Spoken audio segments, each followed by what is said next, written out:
البوابه، واللي بقى يحدف باراشوتات ويولع شماريخ، حاجات ما تتخيلهاش.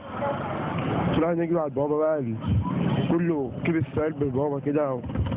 هو دوت اللي كان في البوابه، حسن اللي كان في البوابه، انا كنت في المدرج. هو اللي حصل في البوابه حسن؟ اللي حصل ان انا قبل الماتش ما يخلص بدقيقتين نزلت عند البوابه تحت عادي، يعني كنت من زعلتك من الاهلي اتغلب وكده، فنزلت عند البوابه تحت، فالبوابه كانت مقفوله، فاحنا ندهنا بتوع امن المركز اللي واقفين بعيد كده، قلنا لهم تعالوا افتحوا القفل بتاع البوابه. قال لك طيب الظابط معاه المفتاح وجاي دلوقتي.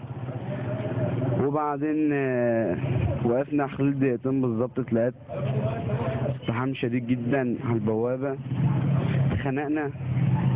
خنقنا بدرجه ما كناش قادرين ناخد نفسنا، في اللي مات وقت كده في البوابه قبل ما تقع، واللي بقى يغمى عليه.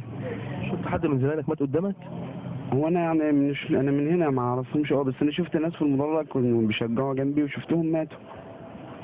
يعني انا شفت ناس فوق في المدرج، وما نزلت تحت شفت ناس منهم ميته.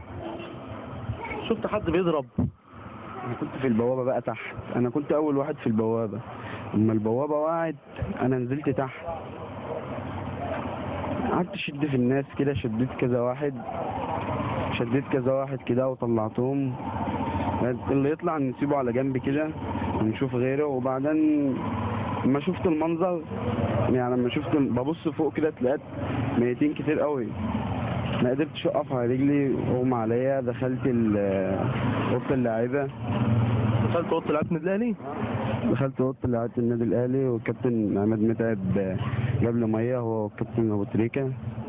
كنت قاعد هناك وقال لي استنى هنطلع سوا كلنا مع بعض. انا بقى خرجت عشان اشوف دول، ما احنا كنا مع بعض بس اتفرقنا. طلعت عشان اشوف اخوك؟ اخويا واثنين اصحابي، احنا اتفرقنا. طلعت عشان اشوفهم، اخدتهم ومشيت. يعني كنت ساعتها بقى بعيط من المناظر اللي انا شفتها وكده. اخدتهم ومشيت كده قدام، 4 نزلوا علينا من بوكس ومسكونا في ايه قاموا اخدنا البوكس ودونا اسم المناخ بورسعيد. بعدين بقول له وقفت هناك شويه، فتشونا واخدين منا الموبايلات والفلوس وكل حاجه. بقول له انا تابع جماهير الاهلي، ضربني بالقلم كده على وشي وقال لي بلا اهلي بلا مصر، وقال لفظ مش كويس بس مع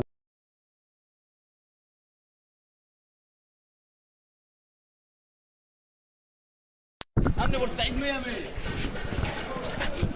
يلا يا رجاله، العلم 10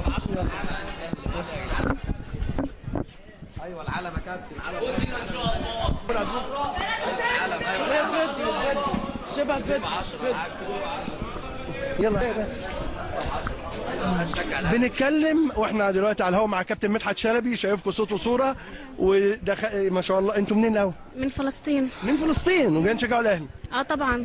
احنا اهلاويه اصلا. اهلاويه. رايك ايه بقى في بورسعيد وشعب بورسعيد؟ واكيد انت داخله اهو ولابسه الاحمر والعلم الاحمر والدنيا كلها بالنسبه لك. شعب محترم جدا وعادي، وتقبل يعني انه احنا اهلاويه بكل صدر رحب، يعني عادي.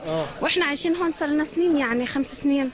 ويعني شعب بورسعيد شعب محترم جدا عادي، واحنا بنشجع الاهلي من زمان عادي.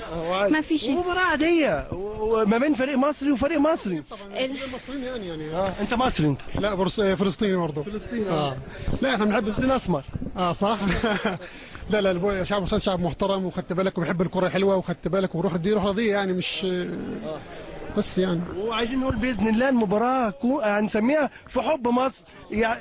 وبعدين هي يعني الماتش يعني الفوز والخساره هذه نصيب، يعني كل واحد لما يخسر عادي نتقبل هذا الشيء، ولو ربحنا برضه نتقبل هذا الشيء وبنفرح طبعا، لانه كلنا شعب واحد وشعب مصر، مش كوره وبورسعيد كبار سواء المصري او الاهلي.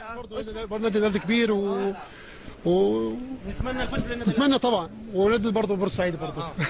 نادي المصري برضه. احنا بنشجع الاهلي برضه طبعا، حقي طبعا.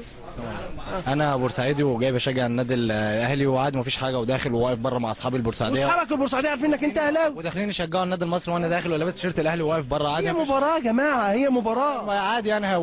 ورجال البلد اهم حاجه يعني، مش عاوزين يبقى في مشاكل ولا حاجه، ويا رب ان شاء الله الاهلي يكسب 2-0 ان شاء الله. بنتكلم عن المباراه المباراه والاجواء، وانتوا جماهير النادي الاهلي ودخلتم الحمد لله. انتوا جايين في اتوبيسات؟ لا عاد انا من بورسعيد والله. وهي حريه، كل واحد بتشجع الفريق او الانتماء اللي ليه، مش شرط يعني اكون من اي مكان، بس فعلا الماتش يا ريت يعني يطلع، يكون اهم حاجه في ان هو يطلع بسلامه، وان كلنا اخوات في